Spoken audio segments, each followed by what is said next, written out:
Italy में एक train 106 यात्रियों को लेकर एक सुरंग से गुजरती है, लेकिन इंटरेस्टिंग बात यह है कि वह ट्रेन उस सुरंग में रहस्यमयी तरीके से गायब हो गई।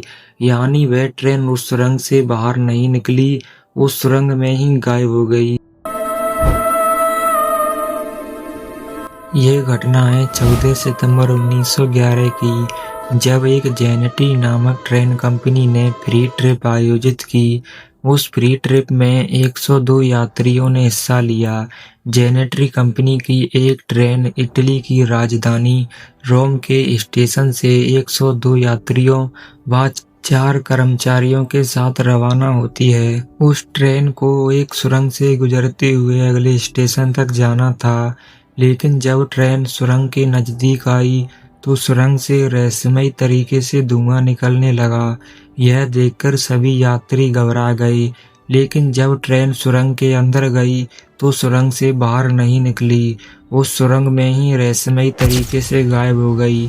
यह देखकर बाहर खड़े सभी दर्शक अचानक से घबरा गए और उन्होंने रेलवे कर्मचारियों को सूचित किया। जब यह बात इटली की सरकार को पता चली तो उन्होंने कई ऑपरेशन किए, कई प्रकार की टीमें भेजीं, लेकिन वह सब मिलकर ट्रेन व यात्रियों का कुछ पता नहीं लगा पाए। बाद में 2 यात्री उस सुरंग से बाहर आए, लेकिन वह पूरी तरह से पागल हो चुके थे।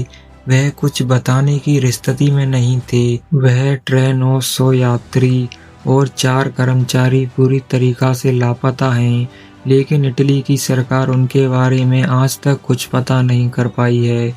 यह घटना इटली के इतिहास में सबसे बड़ी रहस्यमयी घटना है। कई लोग यह दावा करते हैं कि यह ट्रेन टाइम ट्रेवल में फंसकर अपने समय से बहुत पीछे चली गई है, क्योंकि मेक्सिको देश के लोगों का यह दावा है। उन्होंने इसी प्रकार की सेम ट्रेन 31 साल पहले मेक्सिको देश में देखी थी, यानी 1840 में उन्होंने यही ट्रेन अपने देश में देखी थी, लेकिन ट्रेन गायब हुई थी 1911 में। हम आपको बता दें 1840 में इस कंपनी की दुनिया भर में एक भी ट्रेन उपलब्ध नहीं थी, लेकिन मेक्सिको देश के लोग यह दावा करते हैं कि 1840 में उन्होंने जेनेटी कंपनी की एक ट्रेन देखी थी और उस ट्रेन को कई अन्य देशों में देखने का दावा भी किया जाता है। क्या यह संभव है? आप बताइए कमेंट में कि उस सुरंग में उस ट्रेन के साथ क्या हुआ होगा। और हाँ, इस तरह की रियल और इंटरेस्टिंग चीज़ें जानने के लिए हमारे चैनल को सब्सक्राइब कर लें। धन्यवाद।